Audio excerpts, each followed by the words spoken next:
अस्सलाम वालेकुम and welcome to फुटबॉलिस्तान। हम एक दोबारा एपिसोड के साथ हाजिर हैं जहां पे हम डिस्कशन कर रहे होंगे एक बड़ी इंटरेस्टिंग शख्सियत के साथ। और हमने उनको आज दावत दी। Maria Khan, the captain of the women's football team in Pakistan. She's an absolute legend. I feel over the last year, given what she's done for the country and the moments of magic she has produced on the pitch. And Maria, thank you so much for taking out the time today.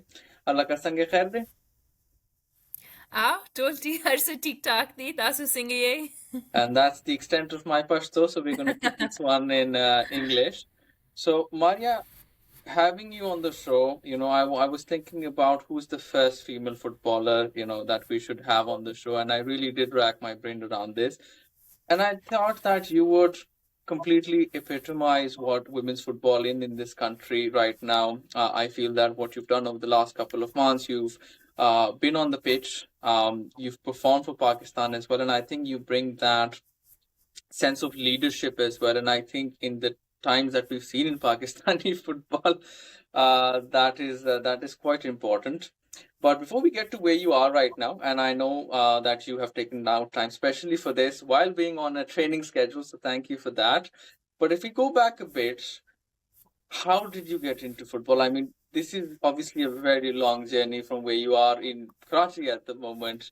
And so, as someone who is from Denver, ending up here, what was the early life like? And you were born in a sports family. We're going to get into that as well. But what was it like in your early age? Were you always into football? Yeah, so it's in the US, growing up, football or soccer as we called it. I don't call it that anymore. I We hope you can get don't call into it why soccer. later on. Don't worry. But it was very accessible in the US at the time compared to other sports, especially for young girls. So I was fortunate enough to and am fortunate enough to be a product of grassroots football and having access to grassroots foundations at a very young age. Now, a lot of times when I was younger, I didn't want to go to training. It was actually my mother who was dragging me out of the house saying, "We paid for this, so you're going to training." Um, so I started football since the age of 6, and then my journey has just continued since then. And I don't think I have taken time off of football unless I had an injury or something like that since then. Okay, so you're talking about training. So what was that? Was that like a camp? Would we say it's like your typical American after school training program? What was that exactly?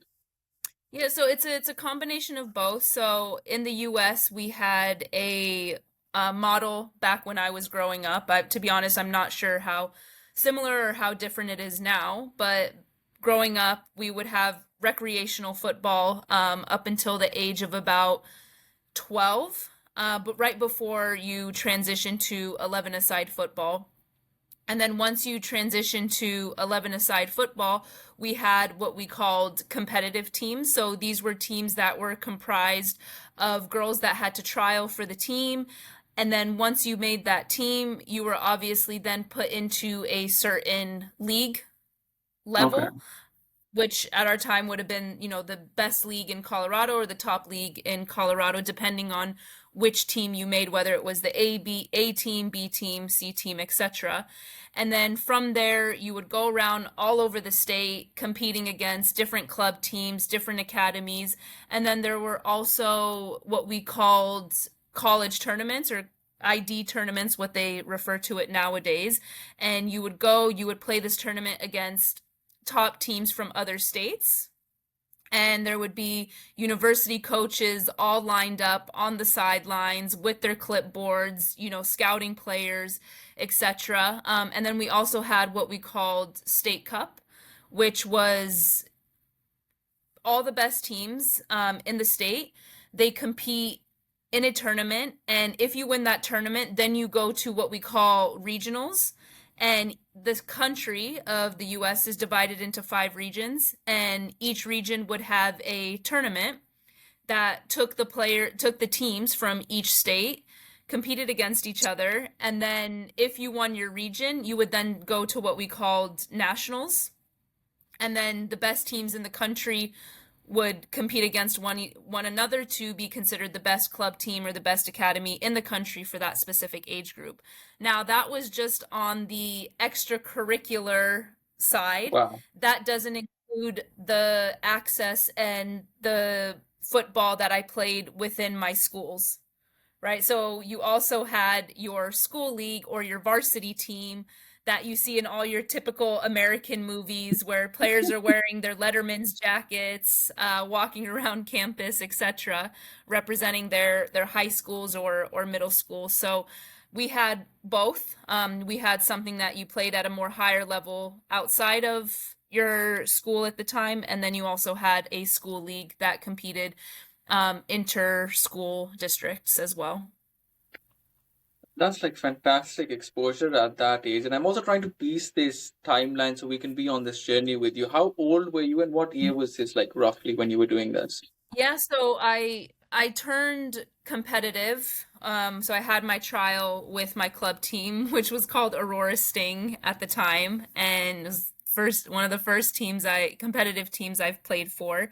And that was, I believe, around 13 years old. I had that trial. We started transitioning to 11-a-side football. From the progression, right? You start with 3v3 when you Yeah. were like 6 years old, then you go to 7v7, 9v9, and then eventually to 11-a-side, which I started, as I mentioned, around 13 or so, 12, 13 years old. And then played both. So during that time, I was playing both for high school and I was playing for the club team. The good thing is that the seasons didn't overlap, which was nice. There was maybe a small overlap, so you were getting to play both. You were getting to play with different groups of players, etc. It'd be funny because you'd have girls in your high school team that were playing for different club teams, and you would have that banter within the high school team, which was fun. So did that for 4 years. So about 17 years old then you start to look at universities. You're probably a senior in high school at that point, and you are looking to go, play at the next level, which in the US right now, one of the top levels for young girls or women, both men and women, to compete in is Division I soccer. So I had offers from a few Division I colleges to play and go on scholarship. So I ended up choosing the University of Denver, where I played for 4 years. And that is like an absolutely fantastic journey for any sports person, let alone a footballer. But the question here is that you weren't born in any, normal family. I'm just putting that apostrophe here because your family, let's start with your grandfather, Hashim Khan, absolute legend, probably defined squash as it is in the country in Pakistan. And then you have Jahangir Khan, who is also your relative, I think, your distant mamu, I think, if I'm not wrong. Now, if you did just take these two people, they would probably single-handedly define the sport of squash in the world. I'm talking about on a different level altogether. So my question is, when you were young, you were playing football, you were at high school level, why did someone not just come up to you and be like, Beta, here is a squash racket, what are you doing with your life? Believe me, my grandfather tried. So we actually, me and my siblings, my mom is the youngest of Hashem's children. So we grew up with, my grandfather in our lives, may he rest in peace now, but we grew up with him in the same house, seeing what he, was doing. We obviously didn't get to see him in his prime, as an athlete, but we got to hear the stories. We got to, still see him be very active all the way until his very last day. So looking back on it now, I didn't realize how much I wish I would have, asked for specific advice. Like, to me, it didn't register, right? Like how much he has done and how much how much grandpa has accomplished, and the like systemic change that he made within a sport, right? He made a elitist sport accessible to common people, and he broke barriers, and there was so many, like, I don't know what you call it, symbols or hurdles or whatever you want to call it, that, he jumped, I think, without even knowing, right? And I think that's something, when I look at, sports within this country, and the same challenges are still there, and grandpa was playing in, how many years ago, and we still are Exactly. seeing these same challenges in sports across the country. So I think for me it was, great to be able to, have him there, have him, see my football journey. He definitely tried to put a squash racket in my hand, but I was not gifted with, the hand-eye coordination that the rest of the family was blessed with. So it was, like I said, we obviously played it recreationally. We all had, me and my siblings, we had squash rackets. We would go, hit the ball with grandpa every time he would go down to the club.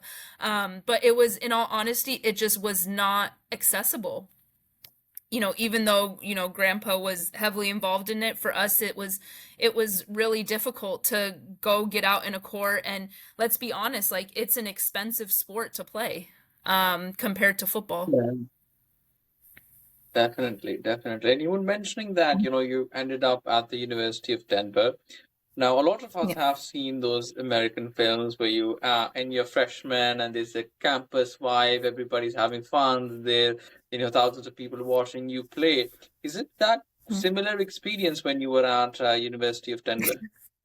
It's exactly what you see in the Or is movies. it not?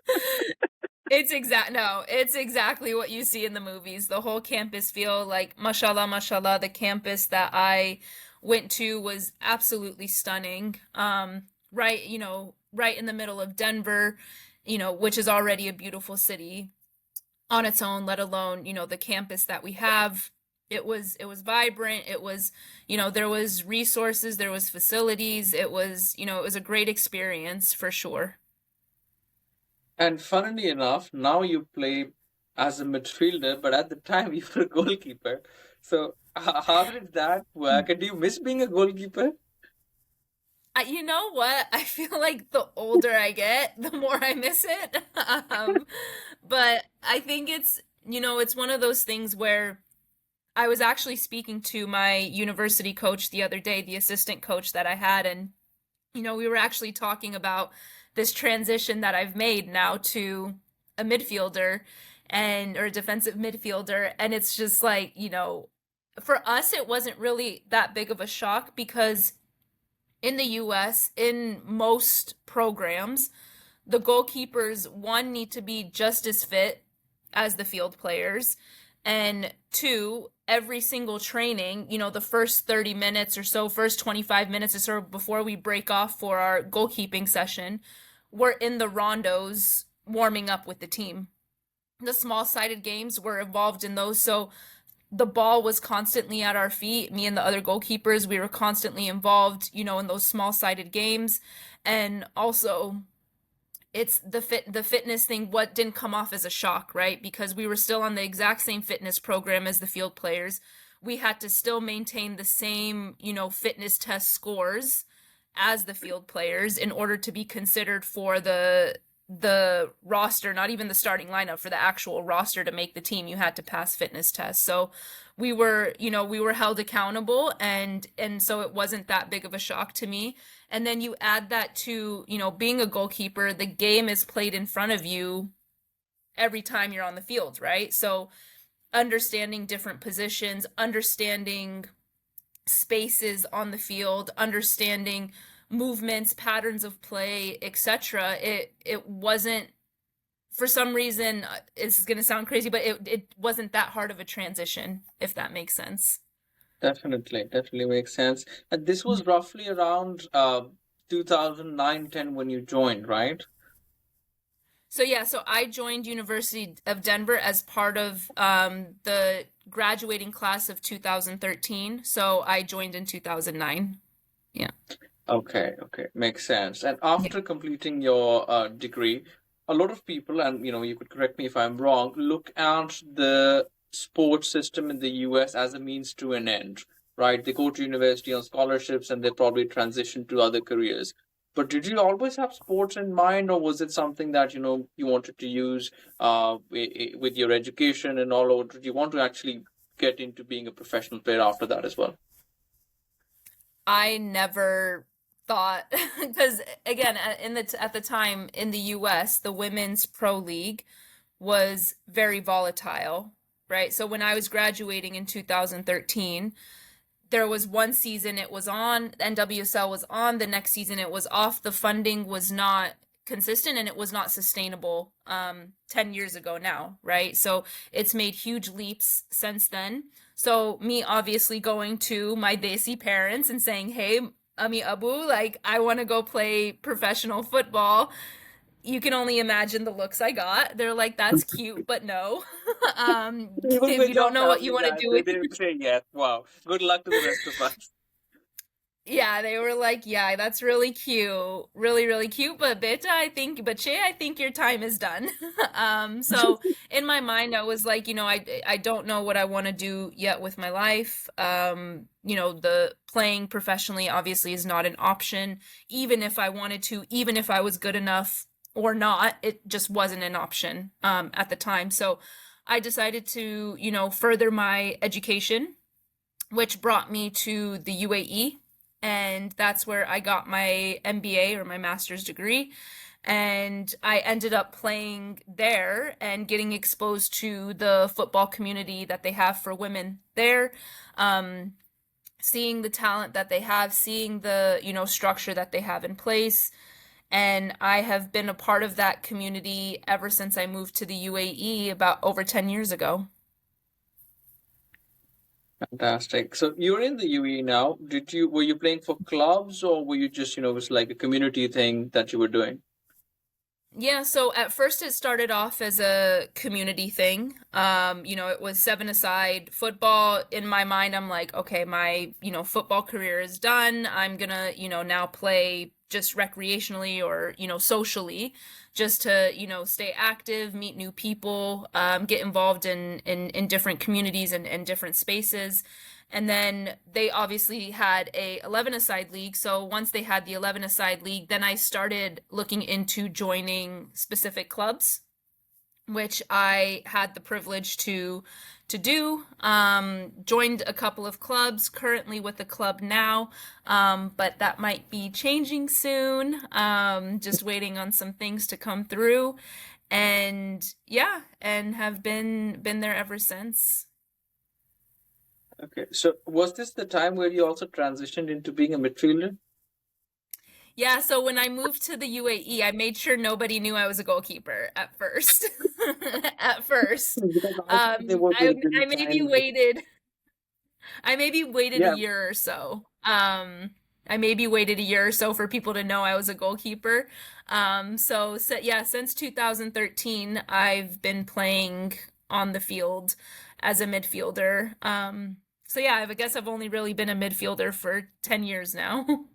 Yeah, because I was imagining like a story where you'd be like, there was a match going on, I was in goal, somebody got injured, and then I came out and then I stayed like that forever. No, that's But that actually is how I became a goalkeeper back when I was young. it's That's the what other way happened to around. me. That's how I became a goalkeeper. Yeah, reversed. Fantastic. So you're in UAE, obviously you have Pakistani heritage and all. Had you not discovered the Pakistan football team, or that there was like in nascent at that point in 2014, probably the highest order of the last team where we hosted the SAFF Women's Championship at Pakistan as well. Were you aware of what was going on back in the country at the time? I had no idea. I think the first time I came across football in Pakistan was maybe 2016.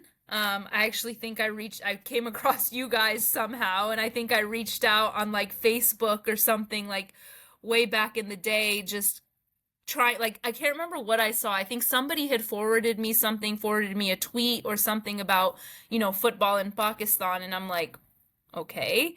Because for me, growing up, every time we traveled to Pakistan, like ever since I was young, we've gone to Pakistan every summer, right? So me traveling back and forth to Pakistan throughout my childhood is nothing new. But what I knew of Pakistan, I go straight from the airport in Peshawar straight to the village, right where the family is, and spend the summer there. Don't leave there, don't venture out, don't get to see, the rest of the city, let alone the country. So what I knew of Pakistan was a village in Peshawar, right? Yeah. So when I'm told that, hey, there's women's football, I was like, what? Hold on. So that's when my, research skills kicked in, and, I started to, look things up, try to really understand and kind of put the pieces together. I think you guys helped me at the time, to give me a brief on the current landscape. And I believe at the time it was banned. Um, or the federation had been banned at the time, so things were kind of at a standstill. So I was like, okay, that's cool, like, great to know that this exists. And then I think maybe fast forward to 2017. I'm still playing in the UAE, both 11-a-side competitively, as well as 7-a-side social football. And in that league, because the community is so small, there were actually a couple of Pakistani girls that had come over from Pakistan that were brought over to actually play in the women's league at the time. And obviously, because the community is so small, it's like, hey, you're Pakistani? Oh, I'm Pakistani. Like, and that instant connection kind of gets built. And it was actually, one of the players was Zulfi. So she was one of the first Pakistani players that I came across, and just got to understand how she had come over, why she had come over, and kind of get to ask more about like what's happening in Pakistan and stuff. And from there, so that was 2017, 16, 17, I believe. And then fast forward to 2018, they had the National Women's Championship announced at the time. And that's when I got a letter of invitation from a team called Royal Eagles. So they had reached out to me, having known that I played in the UAE and was currently playing in the UAE and of Pakistani origin, knew my interest as well to get involved in football in the country. And yeah, they brought me over. I played, had a great experience with the team. It was a really nice group of girls at Royal Eagles. And next thing fast forward to 2023, I'm here having made my cap for the country. So in between this fantastic journey, you played the national championship in 2018, and then in Yep. 2020 you were also part of the Pakistan team camp that was set up ultimately because of Yeah. the political situation that has prevented Pakistan from going forward. That camp was cancelled, and in 2021 you come back, and then there's a normalization committee in place. You have another national championship that gets cancelled in the middle of the tournament, right? Yeah. Are you thinking at this point like, okay, मेरी तो बस हो गई, I'm done. I'm done. What is wrong with people in this country? I mean, why can't they let us play? Did those thoughts really come into your mind at that time when this like happened for probably the second time or maybe third time when you've been seeing it? I think for me, it was, it's one of those things that since 2018, and, this is going to sound cheesy, corny, cliche, whatever you want to call it, but honestly, in 2018, when I came for the first time and was exposed to a different side of Pakistan and a different side of, women in Pakistan. And again, let's put all the other challenges aside. I'm speaking of just what I saw as a first timer in the football community. I saw over 200 young girls and women just wanting to play, right? And just showing an interest in football. And for me, like having seen that and having seen the demand and the interest from the players to want to compete and compete consistently, it really helped me fall back in love with football, because there was a point in my journey where I fell out of love with the sport because of certain experiences. And seeing that, I was like, I'm here. I want to help in whatever capacity I can, and I want to see this through. So, to your question, it's did it ever cross my mind that I'm done? No. Wasn't it an emotional roller coaster, and is it still an emotional roller coaster? Absolutely. But there is some type of beauty in the chaos, and I'm here for it. I'm here for the journey and the ride. And the We all journey. are, right? Like we all are. I think we've I mean, some people, yes, have been on this, journey and this emotional roller coaster a lot longer than I have, but there's a reason why we're still on the ride. Like we haven't gotten Yeah, off because yet. And the highs are better than the lows any day of the week. One high would eradicates all of those lows that we've 100%. encountered. And speaking of highs, so football gets finally restored in the country, and we have the women's team back. You get invited to the training camp, and that's for the SAFF Championship in Nepal last year. Pakistan finally playing a SAFF Championship after what seems like an eternity, 8 years, and you get named captain for that tournament, and then obviously continued as well.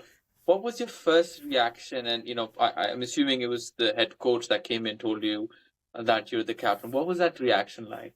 I mean, fine, we know that women's football and even football in the country is under process. It's a work in progress, but you are still a representative of 220 million. A lot of them are women as well. What was that feeling like, and how did it happen? I think it was if I'm being honest, it was a lot of emotions at once that I don't feel like I truly processed until actually after the tournament. Because things were happening so quick. We didn't have the time together, right? We had, I think it was like about 4 weeks to from when we started to when we actually played our first game, and or even less than that, maybe even 3 weeks, I can't remember. And it's like, you had and I joined a little later, so I had lost time with the team. And it it was like the second coach came to me and said, would you take this? Like, do you want this responsibility?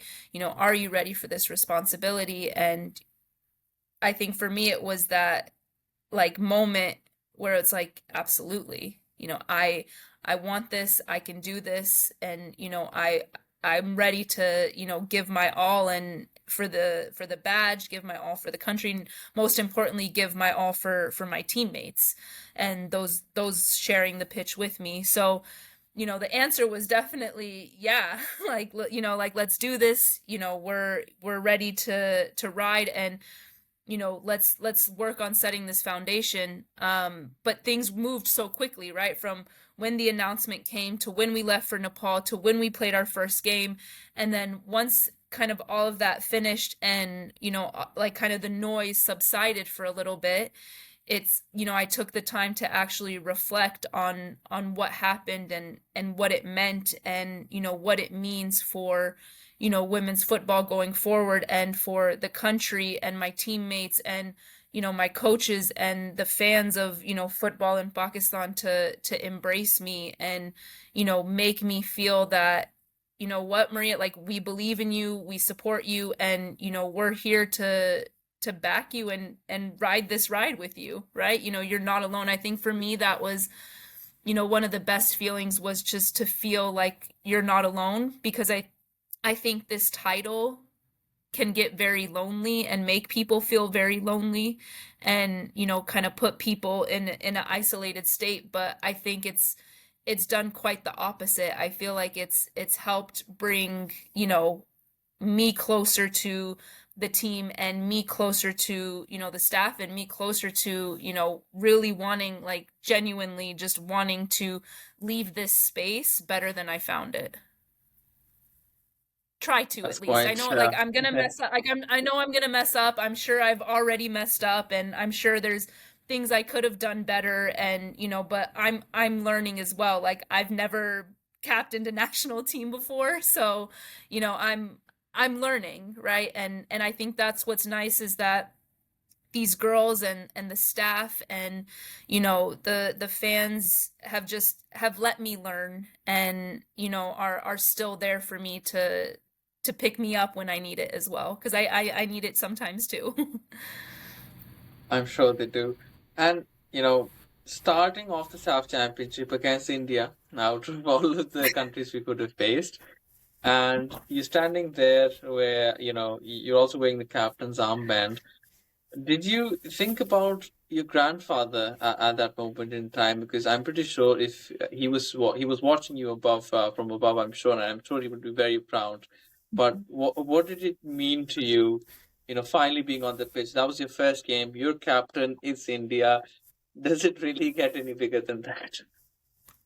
I mean, if the chips couldn't fall any better, I wouldn't know what to say, right? Like, I don't think they could have fallen any better than they did with that scenario. Like, I think for me, the emotions that I felt when, standing in that lineup before the game, hearing the national anthem, for the first time on the field for me, right? That was the first time like I had heard the Pakistani national anthem on a football pitch. And I think for me that would go down as probably one of the most powerful moments of my life. Just because of like what what it symbolized, right? I think there was just a lot of kind of symbolic moments in that 1.5 minute that I think I will definitely carry that moment with me for the rest of my life. There's other parts of the game that we can definitely forget, but that moment I will definitely I'll cherish with me for a very, very long time. Definitely. And we saw the SAF Championship, obviously, was always going to be difficult returning back to international football against India and Bangladesh. But against Maldives, we produced an amazing performance. We scored a couple of goals as well. And the rest of Pakistan also discovers a certain Nadia Khan in that game as well. Um, of course, there were a lot of highlights from that tournament, and I'm sure they were personally for you as well. But Nadia scored 4 goals in a single game that, made her the first Pakistani women's footballer to score 4 goals as well. What are your thoughts on her as a player particularly? And Oh especially since man. you've trained with her. Man, they say, no one's irreplaceable, or no one's people are easily replaced. That, there's that saying, but honestly, Nadia is a very special, not just player, but a very special person.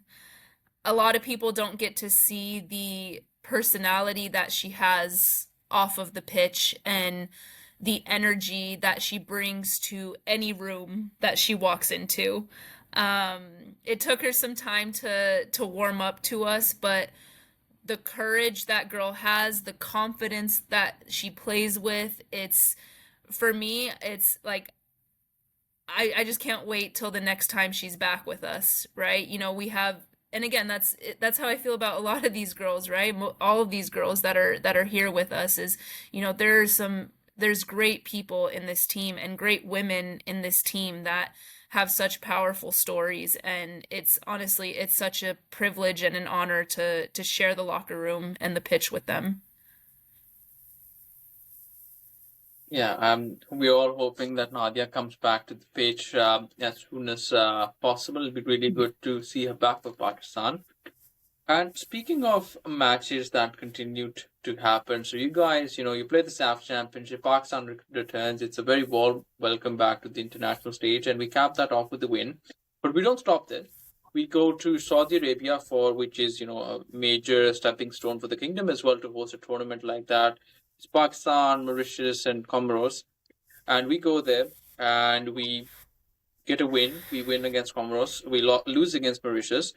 And before we get to the Saudi game, because I know that's special, we we're seeing a market improvement in the team. Every time I've seen the Pakistan team play, in every single match, there seems to be an improvement. And this is despite the fact that we weren't able to play Nadia and Namina due to um, documentation issues. But we are seeing an improvement in each time the Pakistan team is taken to the pitch. So, do you think is this regular training time that's doing it? Is it the games? Is it all of it going together? Because this amount of progress, I've never seen it happen with the women's team either in short span of time as well. Yeah, I think, anytime you give a player access to consistent training, consistent competition, the growth trajectory is and the growth potential is really high. So us from September or August of 2022, all of us, both local players, diaspora players, etc., have had access to high level training, good facilities, and high level competition on a regular basis. And having those things and having those, variables in place, it shows, on the pitch, right? Because I think SAFF was October-ish. And then January is just, 2 months down the road. And you see that drastic improvement in 2 months. And that's because we were constantly in training camp over the course of of Q4 of 2022. And then, Q1 of 2023, where, we were constantly together and constantly in training and constantly playing. And, the technical staff and all that stuff, had a periodization plan, had learned from first, we all learned from, certain things from, the Nepal camp that, okay, we made the changes and the tweaks that we needed to make for Saudi and then into, our camps, later on. And it's just so nice to see that development and that growth happening because it reflects directly on the pitch. And like you said, you're seeing that. And it is that consistency that's playing a big part of it. Speaking of consistencies, so let me frame this to get you right into that zone. Saudi Arabia, obviously they're a football powerhouse in Asia. The women's team is up and coming, but the name is still there.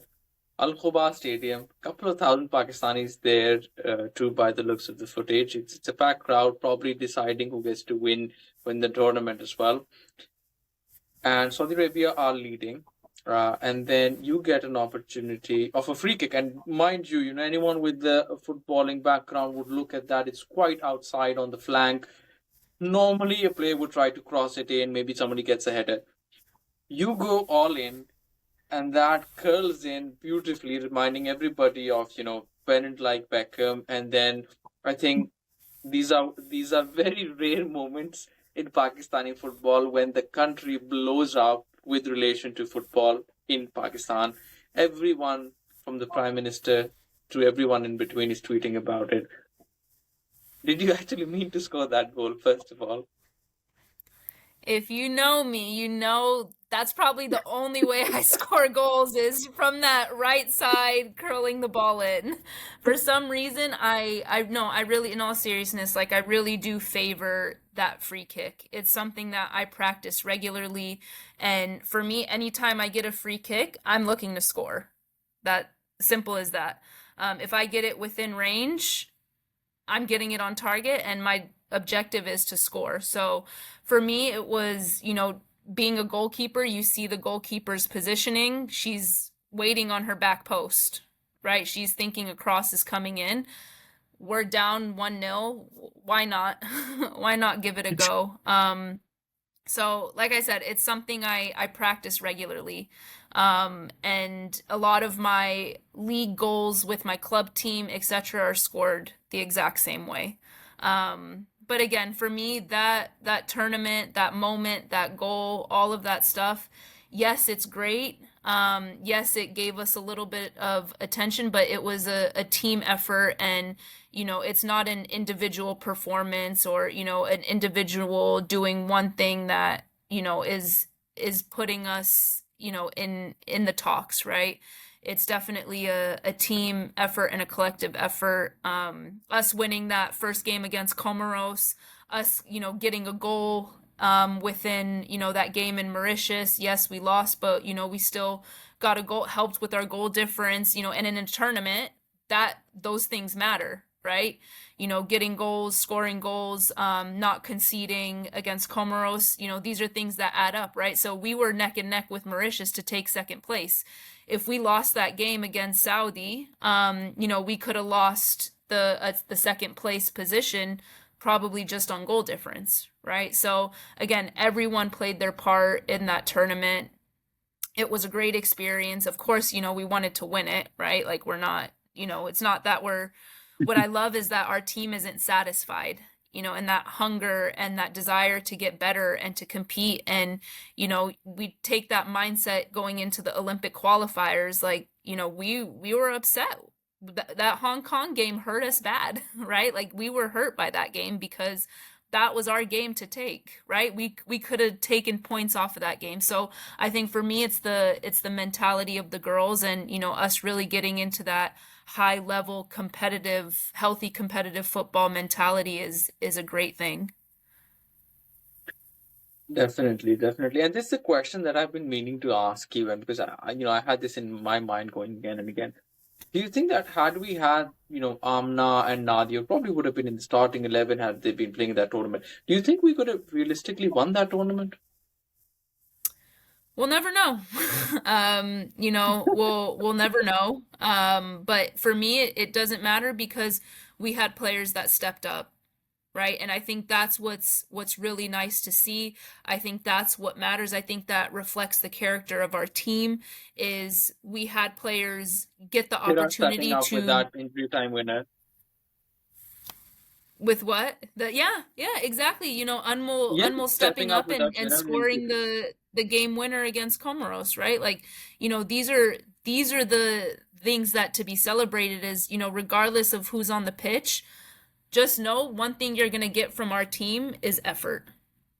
You will get effort no matter what. You will get effort from the beginning whistle to the end whistle from our team when we're representing our and I country. think that's exactly what we saw against in our AFC qualifiers for the Olympics, right? Again, I don't know whether it's us as a nation when it comes to football, we get the worst draws like possible, right? It's like luck never favors that with something we can work with, right? It had to be the Philippines, naturally, someone that is playing in the World Cup. And to be honest, I watched all of the games as well. We were pretty decent against the Philippines, considering the quality of players. That we were against a team that was playing in the World Cup, and we had just come back into the international stage. In terms of approaching games, how do you guys do it when you're facing like a David versus Goliath challenge like that? Yeah, I think it's one of those things where, having played high level football for a really long time, the understanding and kind of instilling belief into the team is really important, right? I think yes, you need to respect your competition, but for me, nobody has earned our respect until we step on the pitch and until we've played, right? Respect needs to be earned.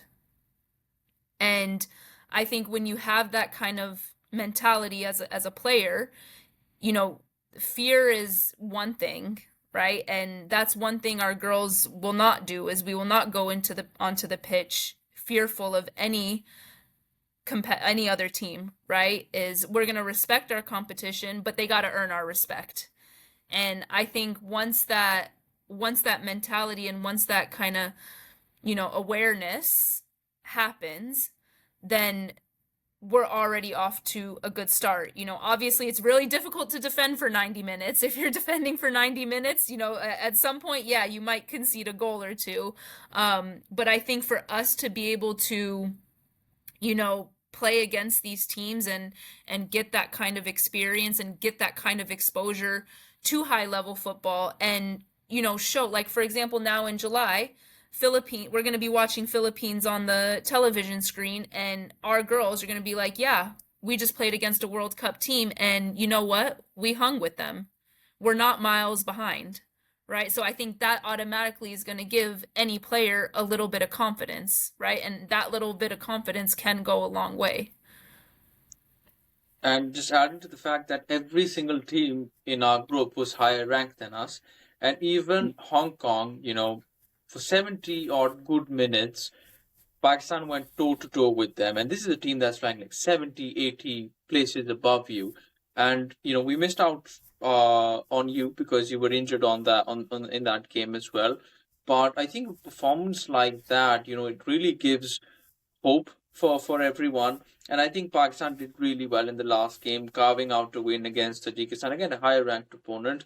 But in the last couple of games, you've seen this team transition, change their mentality, going against the big guns of Asia as well. Do you feel that after that point we weren't afraid of anyone? That it doesn't matter who we come up against, doesn't matter who the ranking is. At the end of the day, it's 11 players on the pitch competing against each other. Yeah, 100%. To my point, we've like now we can say we've played against a World Cup team, right? And we hung in there and we fought hard. And, something that, I really try to instill within the team is that some things require talent, right? Some things require technical ability, on the football pitch. But the one thing that requires neither is effort, right? So if we can go out there and if we can give effort from the starting whistle to the end whistle, I promise you will walk off the pitch not as dissatisfied as you would have been if you didn't give any effort and still lost. Yeah, makes sense. So that mentality of just being able to show up and really give effort. And when I say effort, like half of us are crawling off of the pitch, at the end of a game. It's so important, and it requires zero talent. Just if I can look over and if I know my teammates giving her all, I'm going to want to do the same. I'm going to elevate myself. I'm going to be like, all right, dig deep, dig to whatever place you need to pull that extra 10 minutes, bring that extra 5 minutes out of you to be able to finish the game off together. And we saw that against Tajikistan, and because the way that games are structured in Asia, a lot of our other games, including the SAFF Championships, are not counted in competitive games. But that was a first competitive win. How much did that mean to you and the girls? I think it was a great milestone. I think it's a great way to end our tournament going into whatever game we're playing next. Anytime you end on a win going into whatever your next engagement or whatever your next event is, it's always a positive note. So for us, we're, the second we finished to the Olympic qualifiers, it's like, all right, what's next? Like, we're ready, we're hungry, we're in this, we want to play. Yes, there's a lot of things that need to be, sorted out with the girls, domestic playing situations or whatever, but, we're looking forward to representing our country as soon as possible, and we continue to look forward to that. Speaking of milestones, so in its entire history, the Pakistan women's team has played like 13 international games. In the last roughly 9 months, you guys have played 9 games. You're on track to play in the July FIFA window, and you have other windows as well. You're going to take over that number for sure this year. How much of a difference does that make to the team? It's huge. I mean, you saw it, you've seen it from last October until now, right?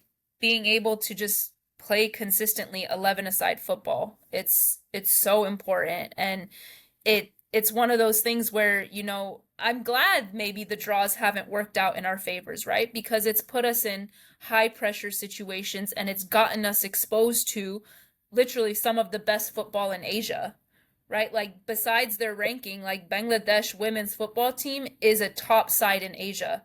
Don't look at their ranking. That team outperformed India. They went on to win the SAFF tournament like by a margin. It's not like it was close or toe to toe with any other team. They blew through that tournament with ease.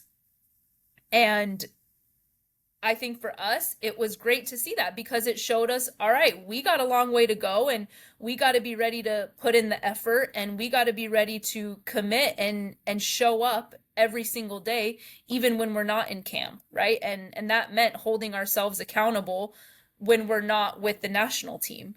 And a lot of girls have gone away and they've gotten on, nutrition plans, and they've gotten on strength and conditioning programs, and they've gotten on fitness programs, and that's from their own will. Yeah, yes, the technical staff and everyone has supported it, right? If a player needs a program, right, the technical staff, work to get them a personalized program and sit and have one-to-ones outside of camp windows with players. So it's come from the players, right? That hunger and that desire to just want to be playing and wanting to come into camp in their best self possible. So I think when you have a player that's hungry, it's a joy to be around. Yeah, you girls are making all of us proud, and I'm sure you guys are going to continue doing so. So I'm going to come towards the conclusion of all this and trying to wrap this up in the best way possible. So, you're at that stage in your career as well where you have experienced a lot of football, you're captaining the national women's team, you're also looking at what the future potentially holds for you. What is your biggest ambition with your football career and with Pakistan that you see happening in the next couple of years before you decide, all right, this is I've had a good run. What would you really want to do in the next couple of years? I'm not I'm not leaving until you guys get rid of me. So, no. On a serious note, I think, for me it's, a lot of people will start to bring into question my age and all of this stuff. And I think for me, as long as I continue to feel strong and feel healthy and feel that I can positively contribute on the pitch, right? That's where my heart is, that's where my desire is. I think of my, bringing it back to my grandfather's story. My grandfather didn't win his first world championship until he was like, I think, mid 30s, right? He only turned pro in his mid 30s.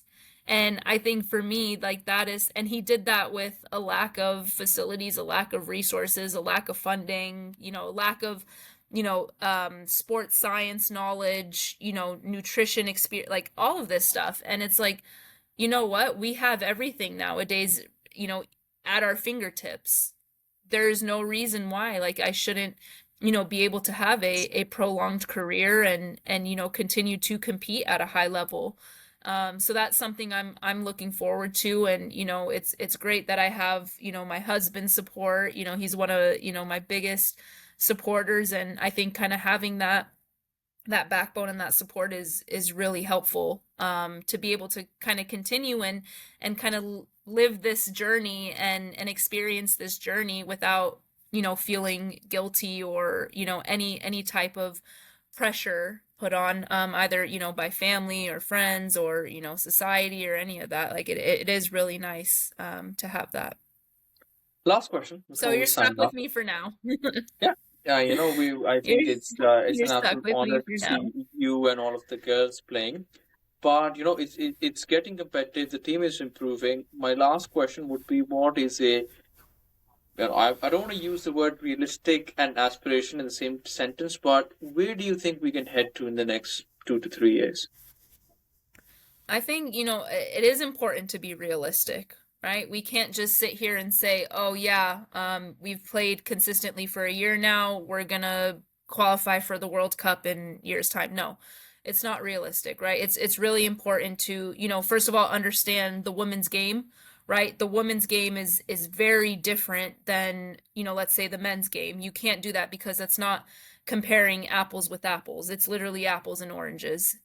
So that's one distinction that is really important to keep in mind is the women's game is changing. It's growing at a very rapid pace, nowadays, and it's something that's very important to keep in mind. I think something that I would like to see as a player, in my time is us contend within SAFF, right? Like let's start regionally. Can we be a top contender? I'm not saying like let's go out and win it. Of course, like that's what we're going to aim for as athletes and as competitors.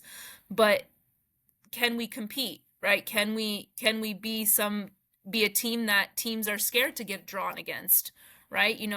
Let's see if we can put the shoe on the other foot. So I think for me that's something that I would really like to see. I would also really like to see some of our players, you know, especially our local players, get opportunities to compete and play in club teams abroad, right? Until the domestic structure here for women and men gets sorted and everyone has access to consistent 11-a-side football, I'd love to see our girls and our athletes, you know, playing in some teams abroad and in different countries and in leagues and continuing to show the talent that we have within this country. Definitely, definitely. I see you girls going places, and best of luck for your upcoming games. I'm sure you guys Thank are going you. to make us proud. And thank you so much, everyone, for tuning in. This was Footballistan. Please like, share, subscribe, and we'll see you in the next one.